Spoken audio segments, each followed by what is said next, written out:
Y vamos a dejar con la palabra a Miguel de Loyola, que es el encargado de oficiar de maestro de ceremonias esta tarde. Así que los dejo en compañía de Miguel. Él va a presentar a las personas que hablan. Bueno, muchas gracias. Muy buenas tardes a todos los presentes. En nombre de la Sociedad de Escritores de Chile, les damos la más cordial bienvenida al encuentro Generación NN80. Y agradecemos su presencia a este espacio de discusión cultural indispensable en estos tiempos. Lamentamos desde ya la ausencia de algunos escritores y escritoras convocadas al encuentro que no pudieron estar presentes por diversas razones. Asimismo, agradecemos a quienes se hicieron parte de la convocatoria en medio de la crisis universal que nos afecta.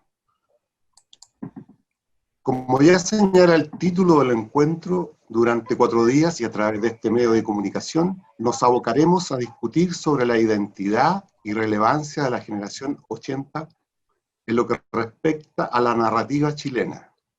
Una generación conocida como NN, anulada por las consecuencias de la dictadura que le tocó vivir de lleno.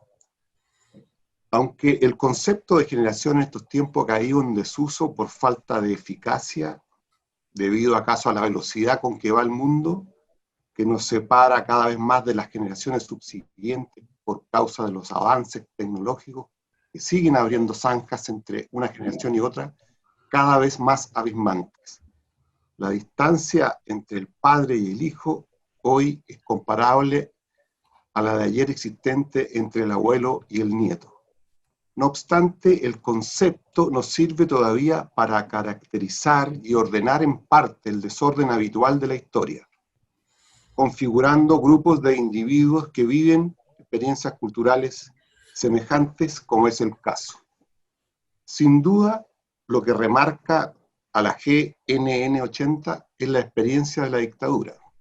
Pero no solo eso, hay más, mucho más, como el retorno a la democracia, el regreso de los exiliados, el enquistamiento en el poder de castas políticas cuyo objetivo principal terminó siendo la conquista del poder y sus correspondientes beneficios, dejando nuevamente al margen a la GNN80 heredera legítima de los procesos sociales vividos a partir de los años 70 en el país. Sabemos muy bien que la literatura no es historia, y aunque para algunos se parezca, y le exijan incluso serlo, trasciende por lejos los deslindes históricos, en tanto agente catalizador de los signos de los tiempos, gracias al dominio del arte literario que permite recrear la vida desde el corazón mismo de la experiencia humana, traspasando la vivencia a otros más allá del tiempo. Nuestro mayor interés será discutir causas y motivos que dieron origen a una generación que ha sido invisibilizada, manteniéndola al margen de la cosa pública, salvo excepciones validadas por la dictadura y el oficialismo imperante entre los años 70 y comienzos de los 90. Son muchas las obras y los narradores ignorados que merecen recuperar su voz, sobre todo hoy, en la nueva realidad cultural emergente a partir del llamado estallido social de octubre del 2019, de la cual la GNN80 no puede quedar ausente. En esta primera sesión, nuestros invitados discutirán acerca de 3 cuestiones que consideramos esenciales para dar pie a la discusión. Primero, condiciones determinantes del surgimiento de una generación literaria llamada NN80. Segundo, características y composición de esta generación. Tercero, la posible herencia o continuidad de la GNN en la narrativa posterior. Para conversar sobre estos temas nos acompañan hoy día Cristian Montes, Antonio Stornol y Diego Muñoz Valenzuela. Los dejo entonces con nuestro primer invitado, el profesor de la Cátedra de Literatura Chilena de la Universidad de Chile, Cristian Montes Capo, doctor y profesor de la Universidad de Chile, las cátedras cátedras de literatura chilena contemporánea y teoría literaria. Ha publicado numerosos artículos sobre literatura hispanoamericana y chilena en distintas revistas especializadas. Es autor del libro Osvaldo Soriano, una contrautopía postmoderna. Ha realizado investigaciones en Estados Unidos, Alemania, Cuba, entre otros países. Les dejo entonces con ustedes al profesor Cristian Montt.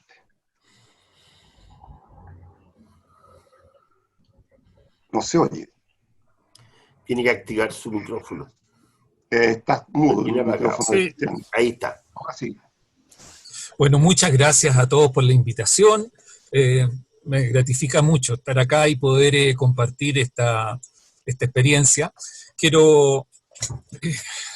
Me voy a referir a algunas características de esto que se llamó la nueva narrativa, que hacen después pensar las posibilidades, las características mismas que fue tomando la literatura, pero como hoy día íbamos a hablar más del contexto, creo, del contexto de producción, creo que voy a dejar para el final a lo mejor, o tal vez no las voy a nombrar las características comunes de los escritores, pero mejor me voy a quedar en el contexto.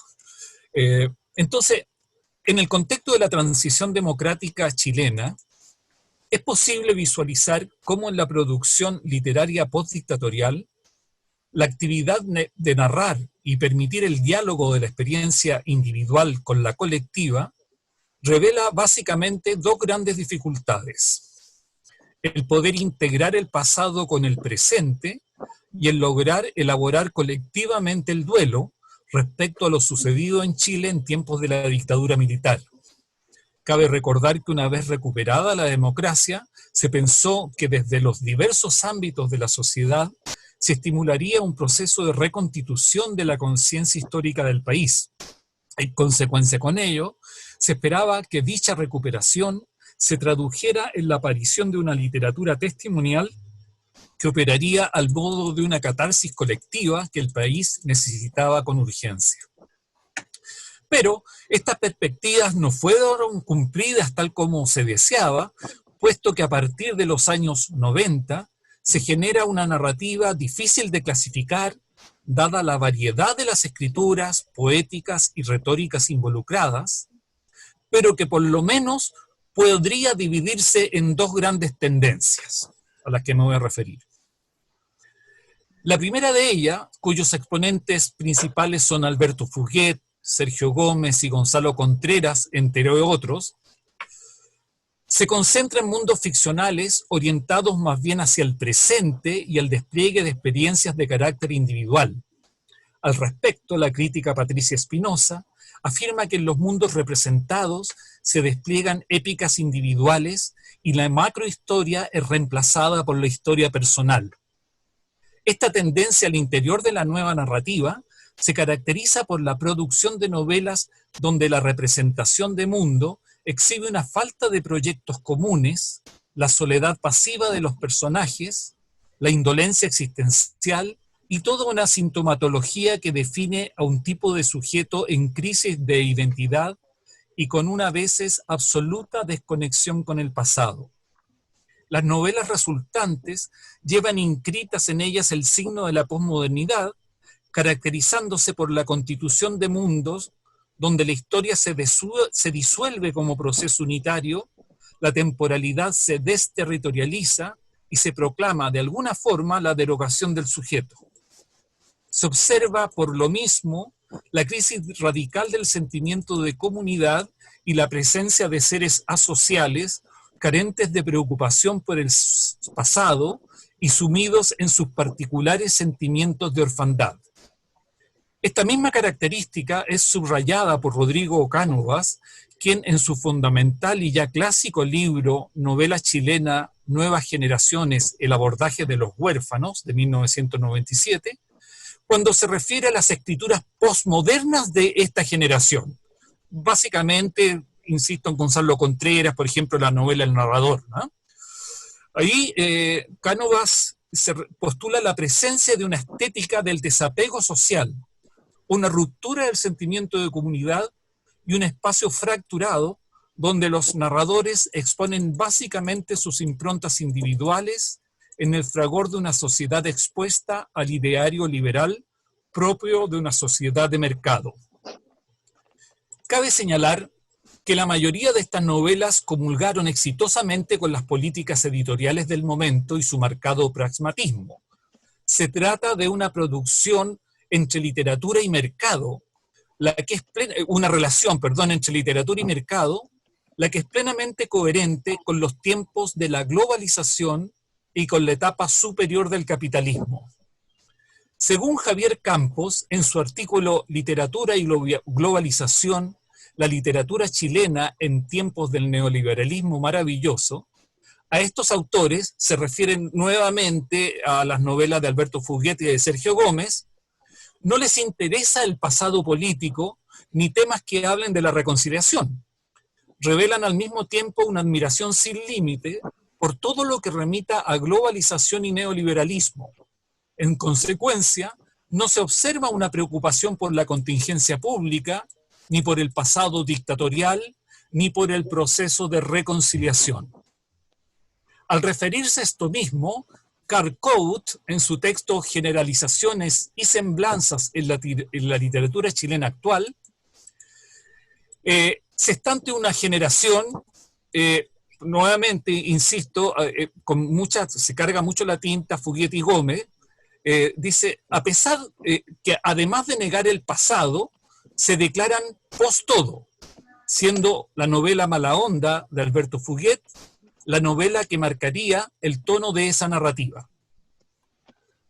Por su parte, Margret Eggenberg, en su trabajo 25 años de postgolpe y una literatura desgraciadamente normal, postula, teniendo como punto de referencia, como la primera novela que analiza Santiago Cero de Carlos Franz, que muchas de las novelas de la transición chilena dan cuenta de una generación en la cual la normalidad parece ser la mala memoria, la desesperanza, la negación de cualquier posibilidad de una utopía constructiva y un desaliento frívolo que parece hacerse norma después de 1989.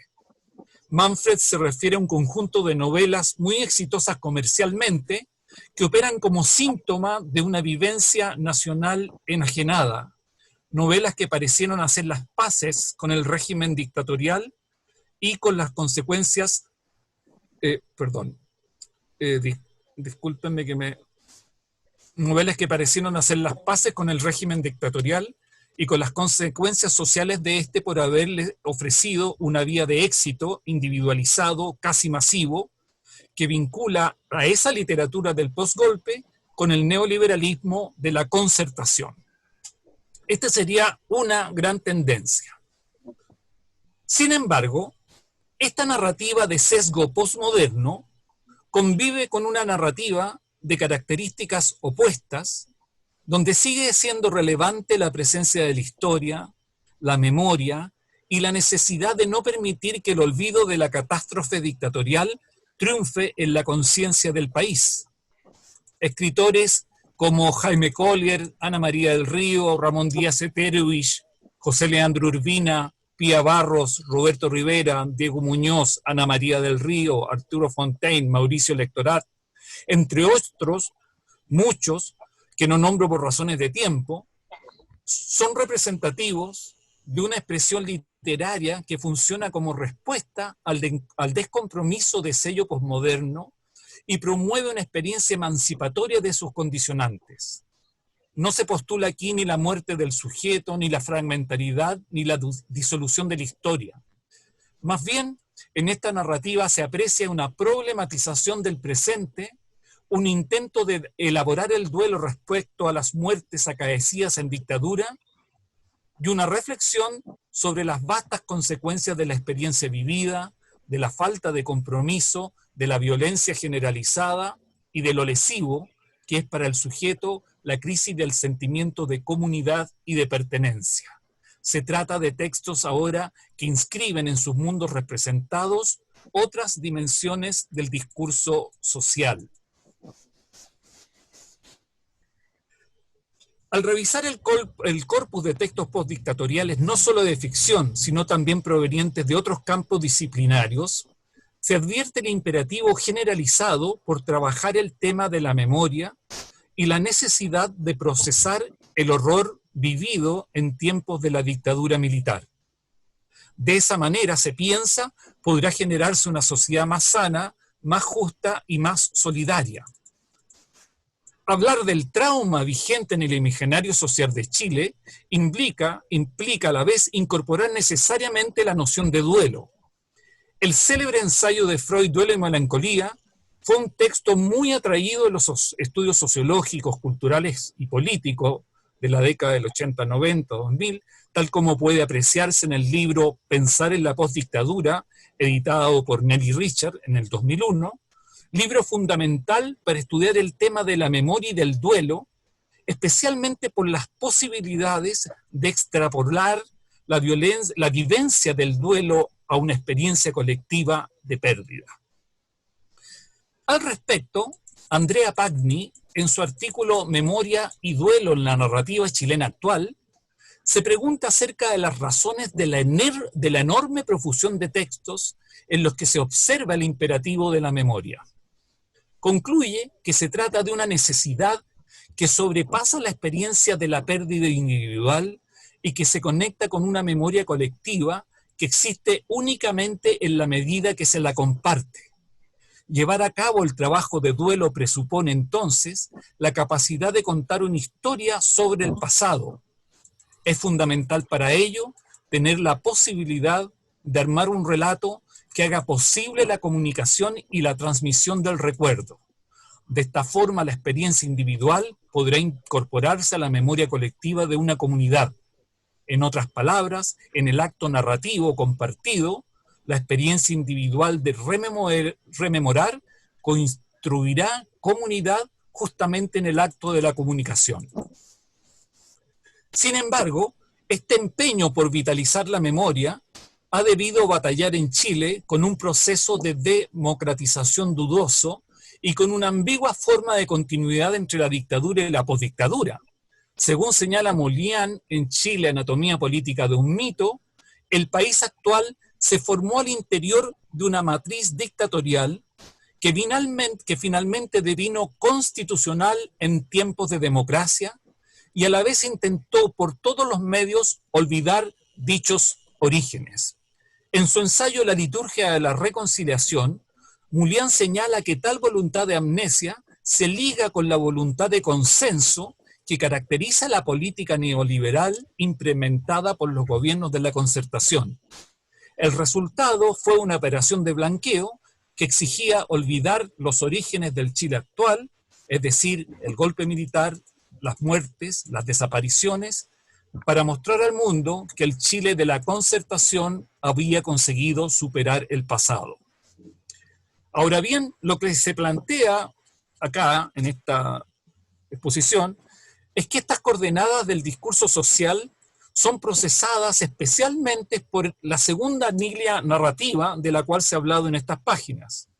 Producción literaria que explora las posibilidades de un terreno compartido entre los procesos psíquicos teorizados por Freud y las implicaciones sociales y comunitarias del duelo en las sociedades postdictatoriales. En dicha escritura se evidencia que aún sigue persistiendo en el discurso social la necesidad de elaborar el duelo y de no permitir que el pasado se transforme en un compartimento vaciado. La literatura postdictatorial en este sentido, como dice Hidegger Avelar en Alegorías de la derrota, comillas, se hace cargo de la necesidad de elaborar el pasado y definir su posición en el nuevo presente instaurado por los regímenes militares. Un mercado global donde todo se ha mercantilizado, cierre de comillas. Es a esta tendencia de la narrativa de postdictadura a la que se refiere Avelar cuando señala que la literatura postdictatorial se hace cargo de la necesidad de elaborar el pasado y definir su posición en el nuevo presente, un mercado global donde todo se ha mercantilizado. Son este tipo de novelas en las que se observa la tensión de realizar la tarea del duelo en momentos en que el mercado opera como una lógica donde el pasado está siempre en vías de volverse obsoleto y todo parece estar sumergido en el olvido pasivo. Muchas gracias. No sé si Bueno, muchas gracias, Cristian. está bien el tiempo, ¿no? Sí. Sí, sí.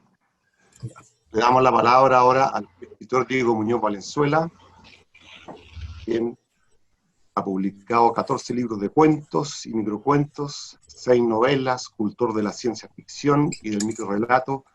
Ha abordado en profundidad el periodo de dictadura militar. Libros suyos han sido publicados en Chile, España, Croacia, Italia, Argentina, Perú, China. Cuentos traducidos a 10 idiomas, etc. Diego Muñoz Valenzuela tiene un largo currículum, como todos los presentes hoy día, pero que los hemos reducido a la microficción. Dejo con usted entonces a Diego Muñoz. Posición máxima es la divisa. Gracias, Miguel, y le agradezco a Cristian su presentación tan interesante. Creo que en todos los casos, más allá de las convicciones de cada cual, los integrantes de la generación del 80 iniciamos nuestra labor creativa bajo el clima represivo, objetivo y subjetivo iniciado tras el golpe de Estado de 1973. Y al igual que los poetas de esos años, hicimos de las revistas literarias artificios directamente clandestinos o semiclandestinos, un alero para difundir la escritura en condiciones altamente restrictivas. También lo hicimos de forma oral, leyendo textos narrativos breves o poemas de los cuales los narradores renegamos más adelante, en las peñas y actos culturales solidarios de la universidad y las poblaciones desde mediados de los 70. Los integrantes de la generación del 80 cumplimos un rol destacado en la gestión cultural de resistencia en esos años en organizaciones como los Talleres Andamio, la Unión de Escritores Jóvenes, la Agrupación Cultural Universitaria y el Colectivo de Escritores Jóvenes. Espacios que a través de autoediciones, concursos y modestas publicaciones nos permitieron dar nuestros primeros pasos en la literatura, más allá de su contribución a la larga lucha por la recuperación de la democracia. Creo que muchos de nosotros nos adentramos en la práctica literaria no solo porque fuéramos lectores empedernidos, porque deseáramos recuperar a través de la lectura algo de la libertad perdida con el golpe militar de 1973, o porque hubiéramos tenido búsquedas previas instintivas en la escritura, sino porque esa práctica se erigió en una forma de resistencia que nos hizo sentido. No pretendíamos en ese entonces convertirnos en escritores profesionales, sino seguir existiendo de una manera útil y digna que nos pusiera en contacto con la belleza por oposición al infierno circundante. Ni publicaciones, ni premios, ni viajes, ni congresos, ni traducciones o pago de derechos estaban en nuestro visor. Deseábamos apenas realizar una contribución al término de aquel abismo al cual fuimos arrojados en plena adolescencia. Todas las expresiones de reconocimiento vinieron mucho después, en esta fallida y engañosa transición a la democracia, donde terminó por imponerse el neoliberalismo en los negocios, en la administración del Estado, en las aulas y hasta en los sueños. A mediados de los 70, cuando estábamos sumidos en febriles actividades de talleres, lecturas públicas e impresión de hojas literarias, faltaba aún bastante recorrido para llegar a 1984, que es el momento en el cual se suprimió la censura previa que llevaba a cabo un organismo denominado, vaya paradoja, Dirección Nacional de Comunicación Social, DINACOS, de siniestra resonancia. DINACOS ejercía sus funciones en el actual Centro Cultural GAM, en aquel entonces edificio Diego Portales. Se sabía cómo funcionaba. Había que llevar el texto, entregarlo y esperar el veredicto de DINACOS, documento que en general jamás llegaba. En ciertos casos venía con el timbre de rechazado. ¿Acaso el censor anónimo consideraba que el texto implicaba alguna remota amenaza contra el régimen pinochetista? Si la misteriosa providencia así lo dictaba, la autorización permitía imprimir. Las imprentas necesitaban ese permiso para proceder y no se arriesgaban a las graves penas establecidas por los decretos militares. Muchos de nosotros, criados en la autonomía propia de los resistentes, no nos sometimos espontáneamente a la censura de DINACOS.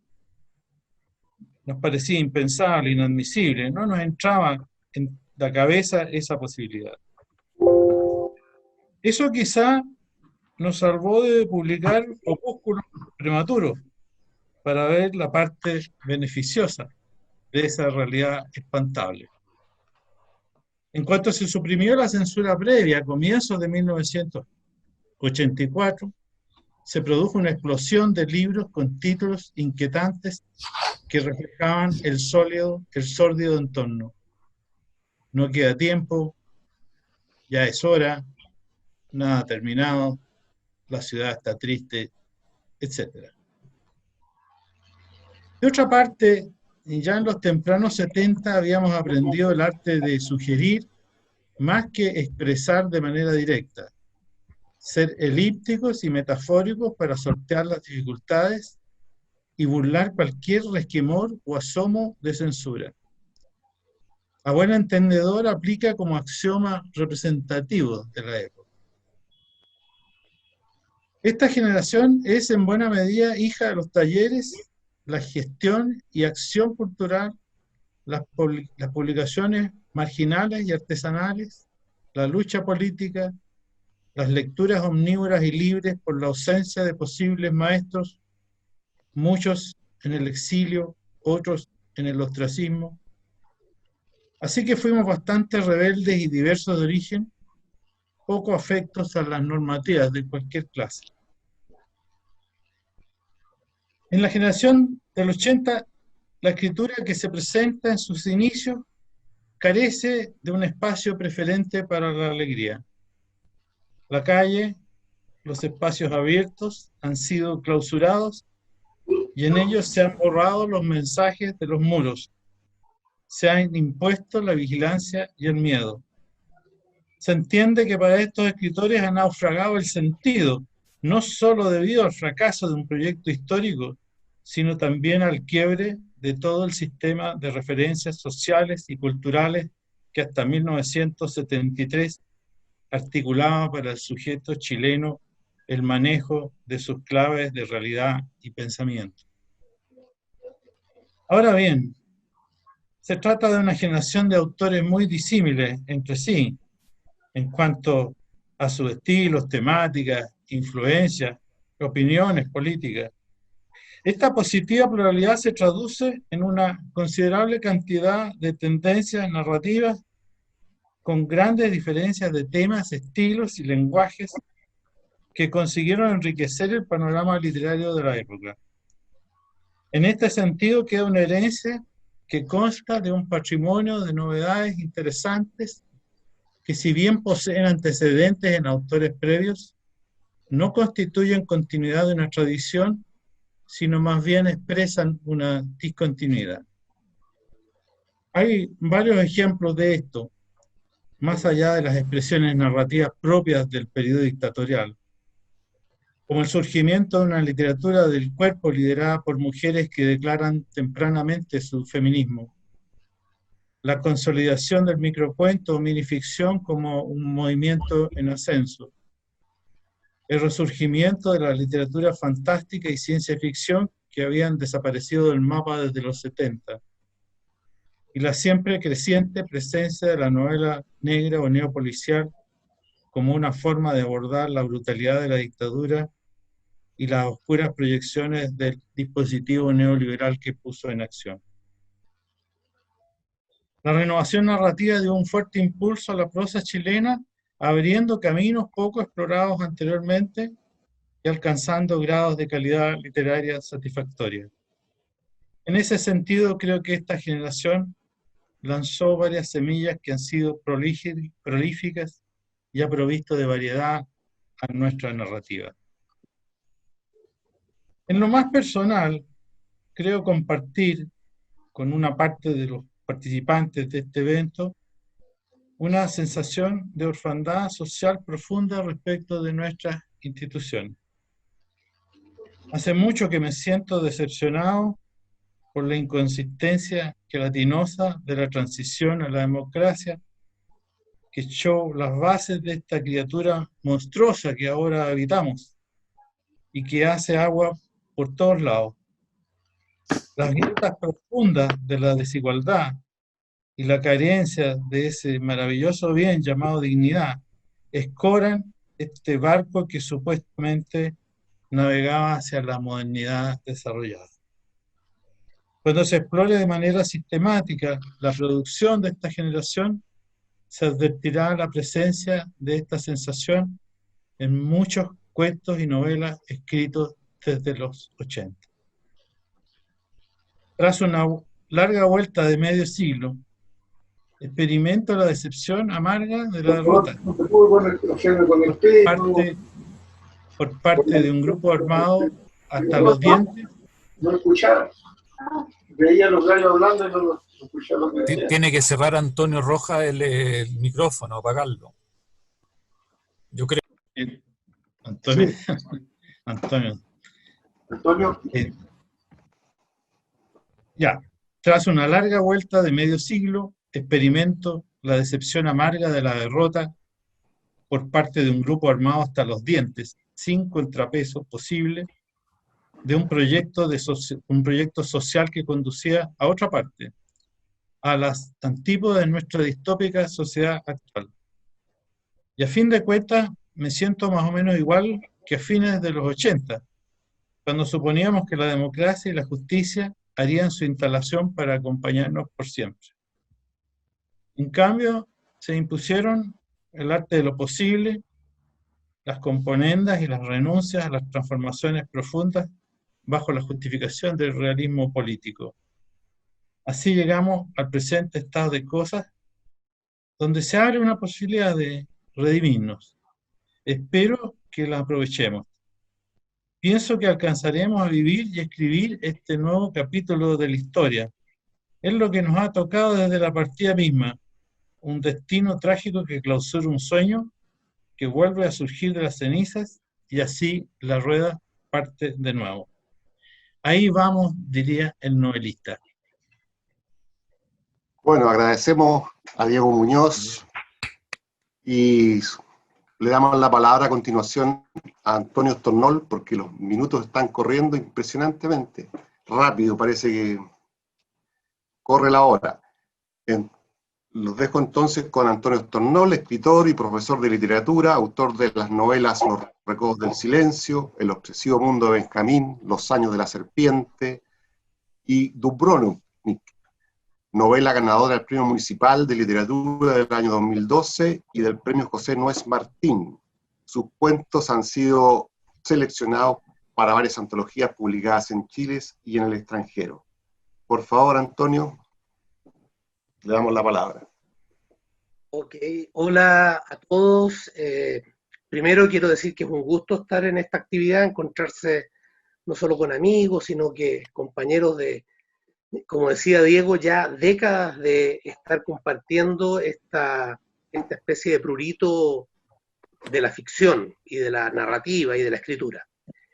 Yo quiero comenzar intentando precisar lo que podemos entender por generación de los 80 o NN. Yo me voy a referir específicamente a un grupo de narradoras y narradores que comenzaron su trabajo literario a fines de los 70 y cuyas primeras publicaciones datan de comienzo de los 80 y que mayoritariamente escribieron en Chile. No exclusivamente en Chile, pero mayoritariamente escribieron y vivieron en Chile durante todo el tiempo de la dictadura, y bueno, la mayoría hasta el día de hoy.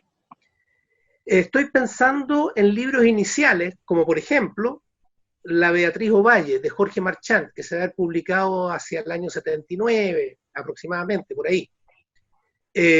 O bien, libros mucho más tardíos, que deben ser del 2000 pasado, de un escritor puntanerense como Pavel Oyarzún, que publica una novela muy interesante que se llama Crumiro. Estilos, tendencias, marcas escriturales de esta generación, yo diría que todas. Entre quienes podrían asociarse a esta generación hay los que transitan por la ciencia ficción, el policial, el realismo, la vanguardia. Géneros, sí, yo creo que ahí hay factores comunes muy relevantes. Cuentos, novelas. Cuando hablamos de la generación 80 o NN, estamos hablando de narradores. Y estamos hablando de un género muy específico que yo creo que tiene su marca de autoría o de gran difusión, que son los microrelatos. La vigencia de esta generación es absoluta. La gran mayoría de los escritores que formamos parte de eso han estado escribiendo, han estado publicando textos de mucha pertinencia a la situación que estamos hablando. Entonces, cuando hablo de esta generación, me gusta situarme en la perspectiva, como decía Diego, de la resistencia o la sobrevivencia. Pertenecemos más o menos los que defendimos el derecho a la literatura en las peores condiciones imaginables en nuestro país, con iniciativas escriturales, editoriales y cívicas de gestión cultural que nos permitieron ganar espacio a la dictadura. Somos de la época cuando no existían los fondos, ni las becas, ni el desarrollo del boom editorial. Eso todo es después. Nosotros todo lo hacíamos a pulso, todo dejándonos marca de aquello. Como escribió Diamel Altit en un ensayo de su libro Emergencias, comillas, más allá de cualquier deseo de siglo, más allá de las intenciones políticas de blanqueo de la historia, el siglo XX chileno me parece que quedará prisionero en un relato enteramente contaminado por el golpe de Estado de 1973. Nosotros pertenecemos a esa marca. Desde los 80 han pasado las décadas y casos más, casos menos, seguimos en nuestra literatura anclados a una experiencia social, política, cultural e histórica de carácter traumático, lo dijo Cristian. La dictadura y sus efectos en el tiempo, que fija desde el punto de vista de la comunidad de hombres que la acoge, un antes y un después respecto de la imagen que tienen de sí mismo como de su sociedad. Esta experiencia histórica, vivida por varias generaciones, como menores, sigue siendo motivo de controversia. Hay intentos de todo tipo de fijar una lectura del pasado histórico que se vuelva hegemónica en el país. En Chile, al menos, creo que estamos muy lejos de esa lectura homogénea de nuestro pasado, y sobre todo de nuestro peor pasado. Nuestra generación es parte de ese proceso, y su tema central es el tema de la memoria. Pero no de las memorias individuales y personales, que cada quien las tiene y posee el derecho de atesorarlas para sí, sino que la memoria como un relato de una comunidad. Construir esa memoria es la utopía de nuestra generación, y de las que nos anteceden y suceden. Yo quiero llamar la atención, he estado leyendo escritores que tienen 30 años, 35, 40, 45, 50, y el gran tema sigue siendo la memoria.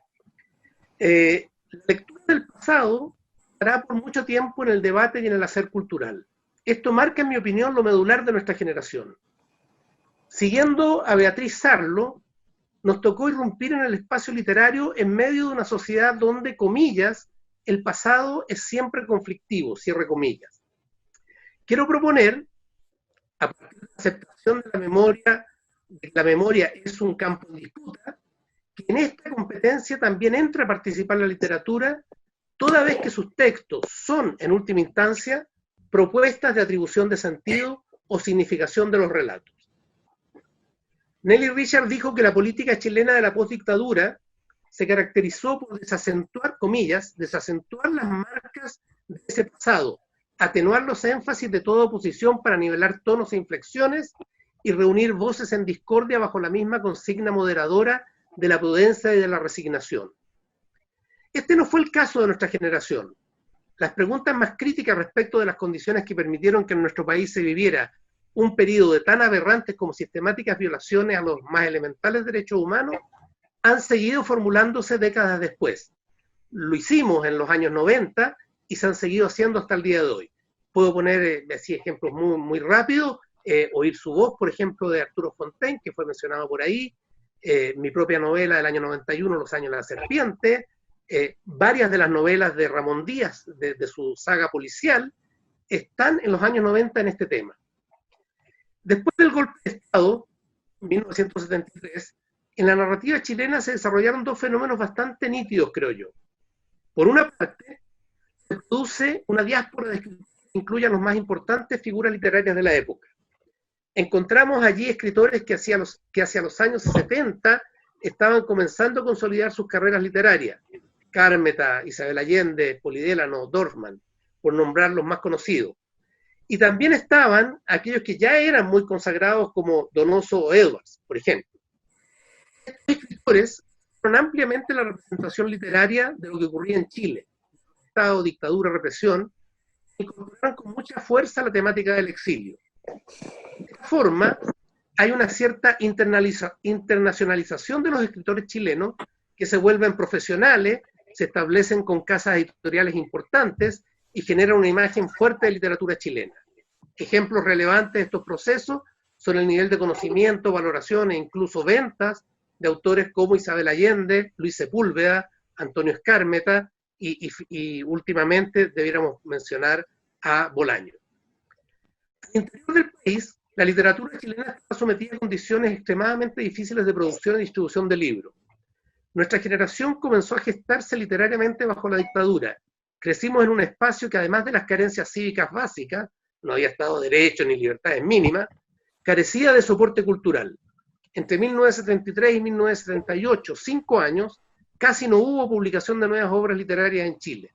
A veces algunas reediciones, algunas autoediciones, todo esto distribuyéndose en circuitos muy marginales o lisa y llanamente escribiendo puertas adentro.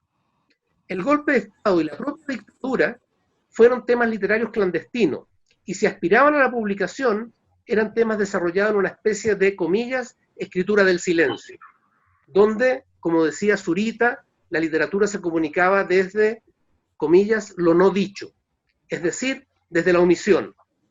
En el mismo sentido, Adriana Valdés se refiere a este fenómeno en los siguientes términos. Leo: en un momento de insuficiencia de la representación, fenómenos sociales que parecían darse más allá y más acá de los discursos hechos para analizarlos y explicarlos, las obras de arte, incluida la literatura, proponían imágenes que exigían segunda y tercera lectura, proponían inscripciones a veces crípticas, con algo de escritura de catacumba, cierre comillas.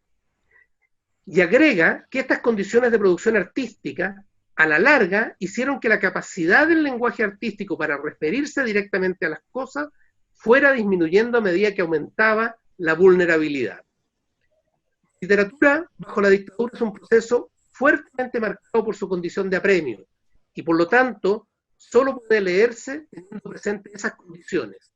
Como dice Adriana Valdés, siendo de un lector cómplice, sagaz y esforzado. Comillas. Las obras de las que estoy hablando, afirma, son obras de situación, obras situadas, hasta sitiadas, podría decirse. La situación de su producción está escrita en ellas, cierre comillas. Vivir en tiempos de dictadura en Chile era enfrentarse a la imposibilidad de la palabra. Los escritores teníamos que inventarnos un lenguaje que, al final, dependía enteramente de la capacidad del lector para su plena realización, o al menos para su plena realización en cuanto a obra literaria que quiere escribir la historia, que quiere conservar la memoria, aunque sea bajo la forma de la denuncia o el grito de protesta. Pero eran textos sin memoria, porque la historia a la que remitían era innombrable, o con una memoria incapaz de encontrar el sentido de sus propios relatos, porque la realidad de lo que ocurría nunca había sido imaginada. Cuando se produjo el golpe de Estado, no había paradigmas mínimos para interpretar lo que ocurría. En la literatura, el efecto fue clave. Escrituras fragmentarias, relatos múltiples, verdades a medias, orfandad en todas partes, desamparo. Pienso en las novelas de Diamel Altit, que es parte de nuestra generación y que es parte de la escritura que se genera en los 80, instalada en una ruptura de lenguaje solo comparable a las rupturas de la historia y las vidas en Chile, imposibles de contener en un solo discurso. La galería de personajes, pienso en la galería de personajes que empiezan a pulular en las primeras obras de esta fase. Asesinos, traidores, desaparecidos, mudos, etc. Los escritores de fuera, en cierto sentido, diría que no perdieron la fe en la palabra, pudieron ejercerla con libertad, aunque con lejanía. La historia se ceñía sin quiebras de sentido en los paradigmas que ya tenían instalados y fueron construyendo el relato de lo que vivíamos. Los que escribíamos desde dentro, ya sea desafiando o vulnerando la censura, fuimos perdiendo, comillas, la capacidad de nombrar y nos quedamos con la elipsis. Cuando vuelve la democracia a Chile, cuando ya se pueden restricciones, damos de dos cosas. Una, tenemos lenguaje constreñido, limitado, afectado por sus propias formas de... ¿Qué fue lo que pasó? Bueno, porque yo me perdí. ¿Aló? Sí. ¿Alguien puede cambiar el micrófono? Insisto, No te acerques tanto al micrófono, Antonio, porque... Este jueves. El micrófono de Antonio Rojas que debe apagarlo. Sí. Vuelve la democracia y se puede escribir sin restricciones, nos pasan dos cosas. Una, tenemos un lenguaje constreñido, limitado, afectado por sus propias formas de adaptación a una situación irregular. El lenguaje de la censura, el lenguaje de la elipsis, etc. Y por otra, nos damos cuenta de que las restricciones han desaparecido del todo. Ya, gracias. El nuevo orden proscribe, mejor dicho, normaliza la ausencia de memoria, asociándolo a una especie de rémora del pasado, la cual más vale no hablar. Encrucijada, aparentemente sin solución. Si antes nos exponíamos por contar la historia, en los años 90, nadie quería escuchar esa historia. En la sarcófago. Millán Cultura decía en su novela El libro de la risa y el olvido que se vive con la ilusión de que todo será recordado. Lo único cierto es que todo será olvidado. En Chile, en algún momento, hacer tu bandera ha sido una fatalidad. En este punto, una vez recuperada la democracia, se hizo mucho más nítido el tema de la memoria, es decir, la apropiación del recuerdo desde un presente que nos interesaba plasmar, una memoria colectiva, y se hizo mucho más problemático. Las novelas quisieron encontrar un lenguaje que pudiese contener todo lo que durante la dictadura no había podido ser verbalizado, todo lo que habría que recordar y posiblemente, sin mucha conciencia, todo lo que debería ser perdonado. Tuvimos nuestra generación una difícil recepción en los 90. De alguna forma, creo que se castigó el peso de las subjetividades en la construcción de los discursos, incluido el histórico, y la imposibilidad de lograr una visión totalizante de esas vidas o trozos de vida que el lenguaje intentaba rescatar para la memoria, fue imposible. En nuestras novelas se hablaba de represión, de torturas, de traición, de la caída de los paradigmas ideológicos, de la derrota. ¿Era demasiada historia? Posiblemente. Era fácil entrar de lleno a los temas más duros del pasado.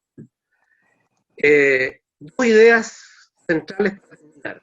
Vivir sin memoria es como vivir sin cabeza, decía Marco Antonio de la Parra. Tampoco se puede vivir en nuestra generación, pero tampoco se puede vivir solo del recuerdo. El recuerdo es la perpetuidad del dolor. Hay que saber olvidar. La familia, el país, no puede olvidar. Olvidar para siempre es claudicar del futuro, escribe Marco Antonio de la Parra. Y quiero terminar leyendo una especie de ensayo-verso de Marco Antonio sobre este tema. Dice: Chile, país sin cabeza. Chile le estallaron la cabeza con unos misiles lanzados desde perfectos aviones bombarderos. Desaparición de la imagen emblemática de la cabeza ardiendo. Disparo del presidente Allende en su cabeza. el cerebro esparcido de Allende, el cerebro dañado de Pinochet. Dice no recordar bien sucesos remotos, ni presentes. La estrategia del disimulo convertida en síndrome. Chile tiene daño cerebral. Gracias. Muchas gracias, Antonio. Yo creo que los tres panelistas nos han dado un perfil bastante amplio respecto al tema en cuestión, especialmente referido a los dos primeros aspectos. Me gustaría ahora, una segunda ronda, si pudieran ahondar sobre la herencia y continuidad de esta generación en el Chile actual, digamos. No sé quién toma la palabra.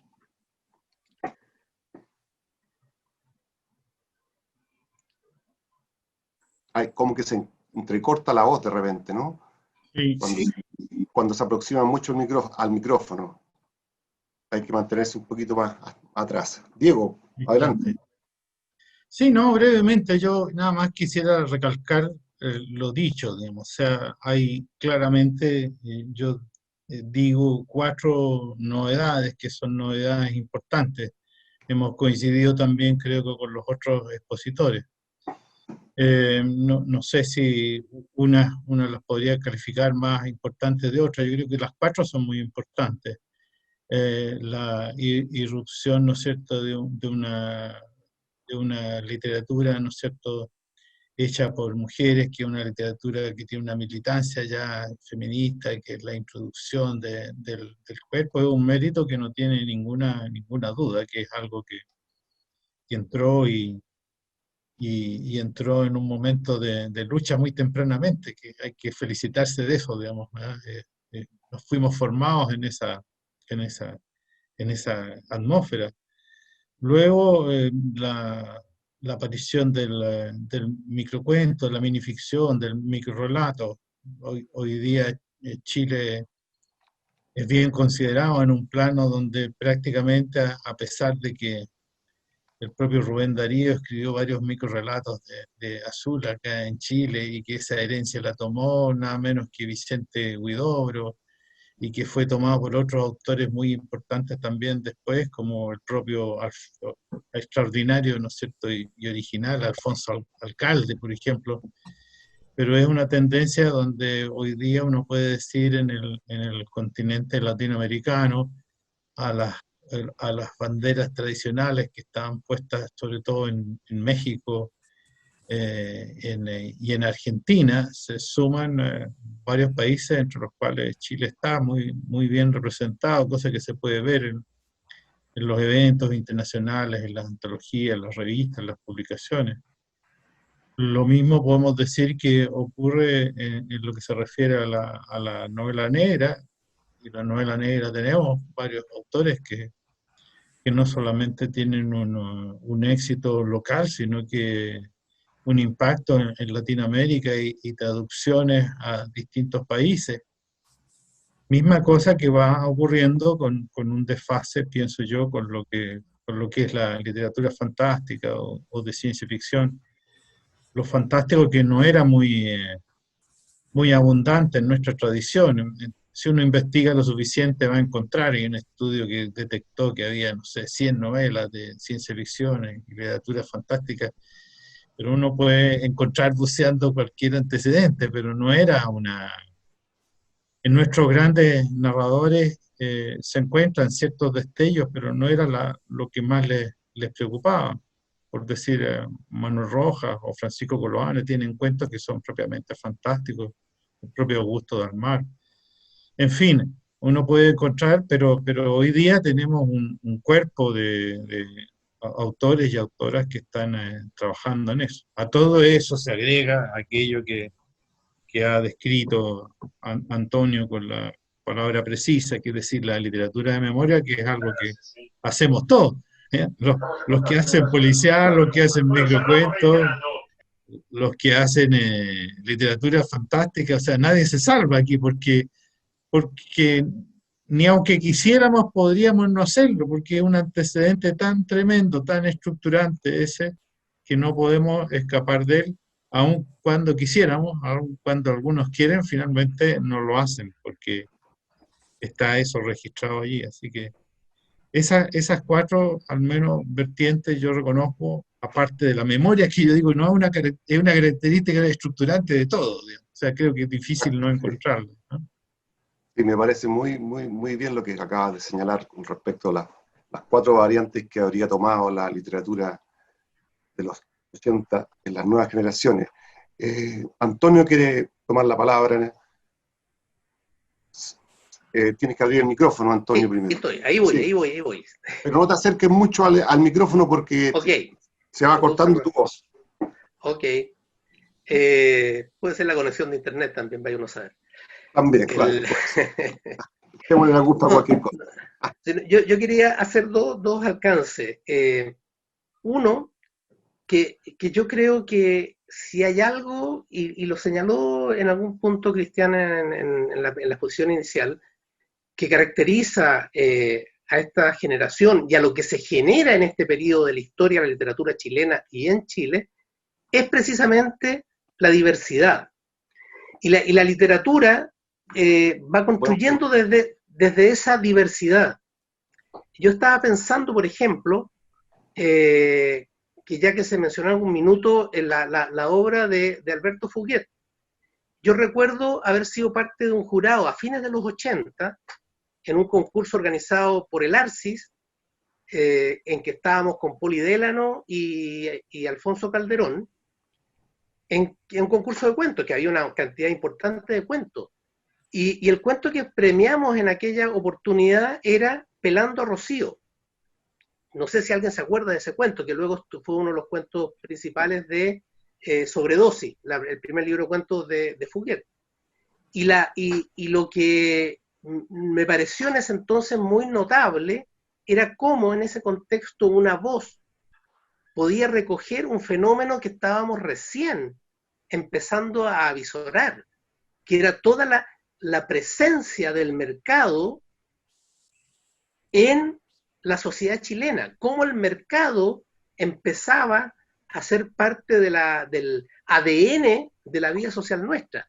Entonces, personajes que se conectaban y que vivían y que se definían mediatizados a través de las marcas.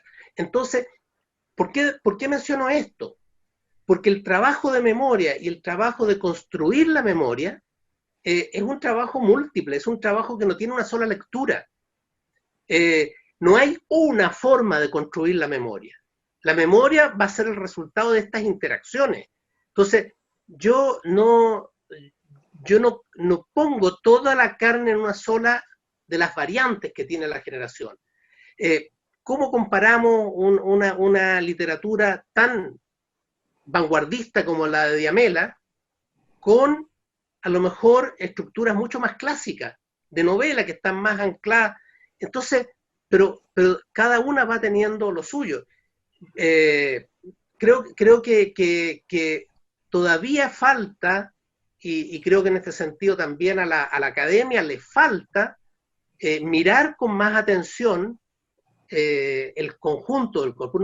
Yo a pesar de que, y el conjunto del proceso que se ha vivido desde los 80 hasta ahora en cuanto a la narrativa chilena, y al final, mira, yo hice un ejercicio, y con esto termino, muy cortito.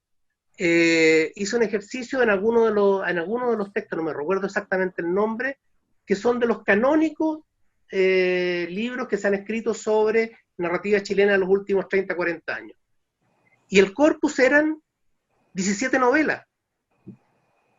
Y voy a ir más allá. Y la mayoría habían sido publicadas por Planeta, por las que están hoy día, por todas las que están hoy día en Random House. Y ese era el corpus. Entonces, un texto, la academia recogiendo en buena medida lo que va poniendo el mercado. Es un circuito muy complejo. Yo creo que todavía nos queda mucho por darle vuelta. Eso nomás, gracias. Gracias, Antonio. No sé si Cristian quiere acotar algo. A lo mismo. Podría ser una cosa muy breve. O sea, no estoy en condiciones como para hablar de una herencia de la generación en las generaciones actuales de escritores. Estoy leyendo he leído lo que se ha llamado la narrativa de los hijos, que vendría siendo la generación posterior a la nueva narrativa, y podría hablar de eso un poco solamente, que me da la impresión de que hay un traspaso de ciertas ideas o conceptos muy fundamentales. Por ejemplo, quisiera citar al texto de Rodrigo Cánovas, que me parece un texto fundamental sobre, no sé si lo ubican, es un libro sobre los huérfanos. Después puedo decir el nombre, el título exacto, pero el profesor Cano establece un común denominador, con la dificultad que hay para hacer un común denominador en novelas, como dice Antonio, tan diversas unas de otras, ¿no es cierto? Pero Cánovas, cuando estudia la nueva narrativa, habla de nuevas voces que se expresan desde una particular noción de crisis, es decir, un traspaso, una transición de un estado a otro, personajes que viven una cierta orfandad. Entonces, la noción de crisis, una noción de orfandad, digamos, no es una orfandad solamente en la búsqueda de un padre físico, sino que también una orfandad de utopías, una orfandad de proyectos comunitarios, digamos, ¿no es cierto?, de una idea de futuro. Es una orfandad compleja, de cómo imaginar el futuro. Otro rasgo común, él ve personajes juveniles que se enfrentan a instituciones anquilosadas en su autoridad, un mundo un poco asfixiante, cerrado en sí mismo, ¿ya? Con un aprendizaje de alguna manera de lo infame en el devenir del tiempo. Entonces yo pienso que los autores que se le ha llamado la narrativa de los hijos, ya no se les habla de posmemoria por una serie de conflictos con esos términos, pero que son autores que son de la generación próxima a la nueva narrativa. Creo que hay una elaboración de ese concepto de crisis y de ese mismo concepto de orfandad. Entonces yo creo que ahí hay una cierta transmisión de dos temas muy contundentes, con las diferencias del caso, porque yo he percibido en esta narrativa de los hijos, por ejemplo, en la primera, la de la Alejandra Costamagna, una de las primeras, ¿no es cierto?, en voz baja, o después 10 de julio Guamachuco, una cierta dificultad para articular una posibilidad de futuro. Se puede abrir una alternativa, pero es un futuro sin rostro. Hay como una sensación de que ha ocurrido una especie de apocalipsis simbólico, digamos, que por una manera de procesar el duelo que hace pensar que el duelo va a ser interminable, que no hay forma de algo así como de alivianar el pasado de esta experiencia de la dictadura. Termino diciendo, si veo alguna evolución o alguna herencia, sería, digamos, la reelaboración en la ficción de la nueva narrativa, por ejemplo, del concepto de crisis, del concepto de orfandad y un conflicto en el tema del futuro. Perfecto, yo creo que se ha delineado bastante aspectos de la GNN80. Me gustaría ahora hacer algunas preguntas que están llegando por acá en el chat. Hay una que me parece interesante que dice, ¿cómo creen que afecta la autocensura articulada con la posverdad en los medios de comunicación masiva en la actualidad? No sé si hay quien quiera contestar la pregunta. O digamos, resumiéndola, podríamos decir qué responsabilidad le conceden a los medios de comunicación en el levantamiento de la literatura. Ahí, adelante, Antonio. Yo creo que yo tengo una muy mala impresión del rol que juegan los medios hoy día, los medios más institucionales, diría. No sé si todos los medios, hay una diversidad también con esto de Internet, una diversidad de medios gigantesco. Pero a mí me parece que el espacio de la literatura y de las obras literarias es un espacio que tiene bastante libertad hoy día.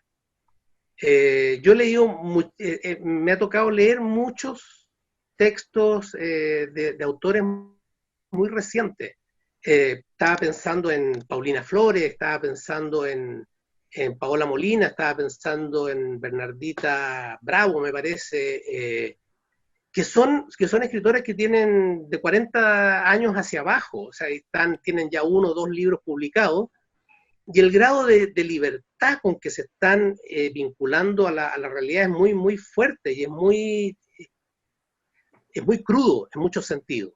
Ahora, lo que me llama la atención de esas lecturas, y también pensando en la generación un poco anterior a la que hacía mención Cristian, es que igual todas esas literaturas están cruzadas por la resaca del golpe, por así decirlo.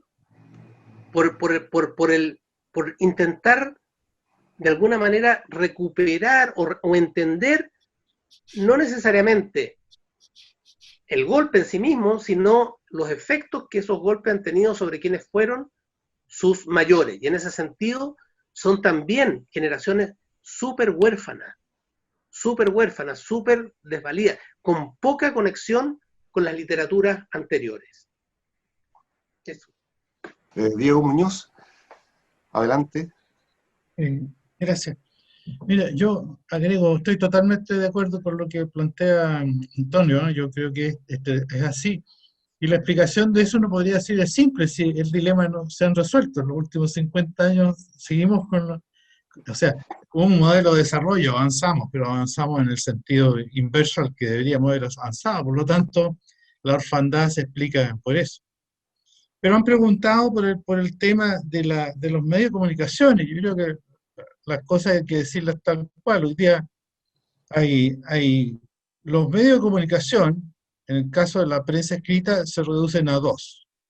Los 2 pertenecen a grupos económicos. Lo mismo podemos extender casi al conjunto de las radios y las cadenas de televisión. O sea, ¿qué es lo que tenemos? O sea, la libertad de expresión yo creo que es un tema que es sustantivo para el proceso constitucional. Hoy, como todo se ha privatizado, todo pertenece a los dueños del todo. Entonces los dueños del supermercado, los dueños de las grandes empresas mineras, son los dueños de los diarios, de los periódicos y las cadenas de televisión. ¿Cómo nos afecta eso a nosotros directamente? El espacio que hoy día tiene la literatura en los medios de comunicación. O sea, es un espacio que es virtualmente nulo en lo que se refiere a la prensa. O sea, uno podría esperar, a pesar de todas las circunstancias, digamos, ya desde los años 80 en adelante, que un libro que fuera escrito tuviera varios comentarios de prensa. Podría haber tenido, no sé, 5, 10, 15, 20 comentarios de prensa. Preguntemos ahora quién podría tener 5, 10 o 20 comentarios. 5 comentarios ya significa arrasar. Y yo creo que no hay cómo hacer 5, digamos, en la práctica. Deben haber 3 o 4 comentarios con suerte, creo que estoy exagerando, de libros chilenos en la actualidad a la semana, siendo que la producción debe exceder, me imagino yo, los 1000 títulos. O sea, la posibilidad de que alguien pudiera comentar un texto es casi cero. No hay ese espacio, y naturalmente que ese espacio lo toman los grandes grupos editoriales, que tienen el dinero suficiente para sostener una campaña de comunicación y imponer por métodos bastante sofisticados sus textos, digamos. Entonces eso es. Ahora, ¿cuánto?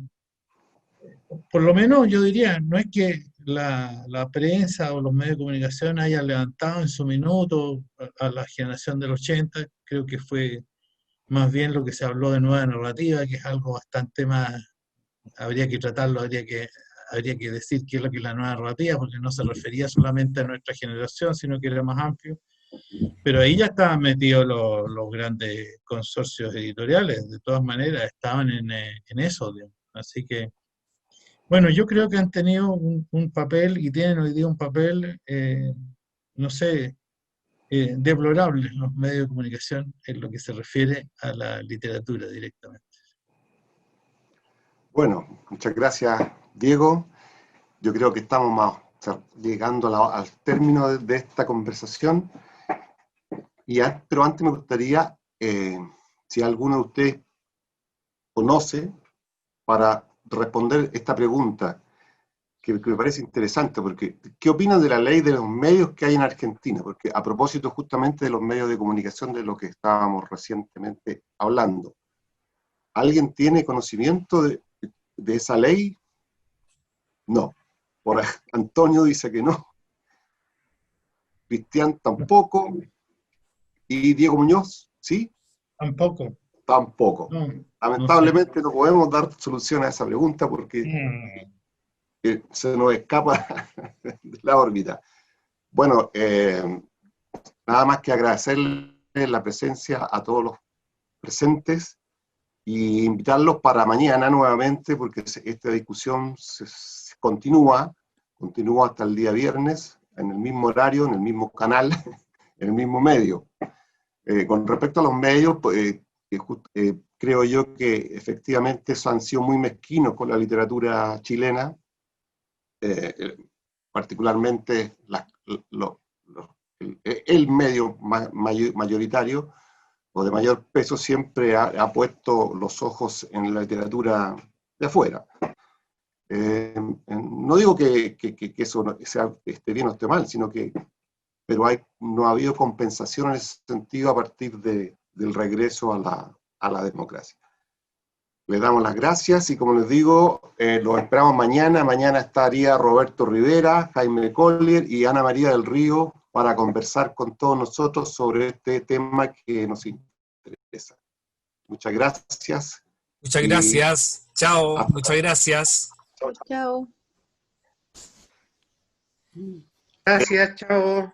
Gracias a todos. Nos Muchas vemos. gracias. Gracias. Muy bueno. Chao. Chao. Muchas gracias. Muchas gracias. Gracias a ustedes. Chao, gracias. Chao. Chao. Chao, chao. Se agradece. Me hicieron pensar en un montón de cosas que ya años sin pensar. Así. Quédate un ratito, Jorge, ahí. Sí, Claro. Sí, yo creo que hace falta una sobremesa. una pequeña sobremesa, claro. Una sobremesa. En esta sobremesa yo lo único que puedo hacer es presentar mi excusa por entrar tarde, pero la verdad que no pude hacerlo antes y alcancé unos 20 minutos a gozar de la conversación y veré lo de mañana. Agradezco mucho esta iniciativa que es fantástica. Estas son las cosas buenas que tienen las pandemias. Así es. Así que muchas gracias, realmente. Gracias. Yo pienso que debe ser una de las pocas veces que se produce una mirada, una visión tan integradora, transversal, así de lo que hemos vivido como generación en estas últimas 5 décadas, por lo menos.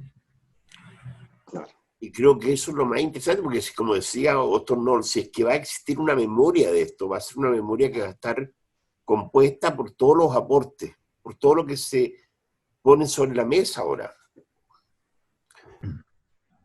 Ahora, mira, es un fenómeno interesante, ¿no?, el que se provoca, porque podríamos decir que hace tranquilamente sus buenos 30, 40 años que esta generación no se reunía. Y esto ha sucedido después de este estallido, ¿no?, que de alguna manera recompone el tejido social, y entre los escritores, y que esto esté ocurriendo, y la generación NN80 se junte y hable un poco qué ha pasado, es la recomposición de un tejido social que estaba roto, que estaba disperso, ¿no? Y comienza a generarse algunas ideas, a explicarnos un poco lo ocurrido, y también sacar en cuenta que la academia, tanto la academia como los medios, han olvidado toda esta tarea. Sí. Así es. Será un tema que vamos a proseguir mañana, entonces. ¿No les parece? Me parece.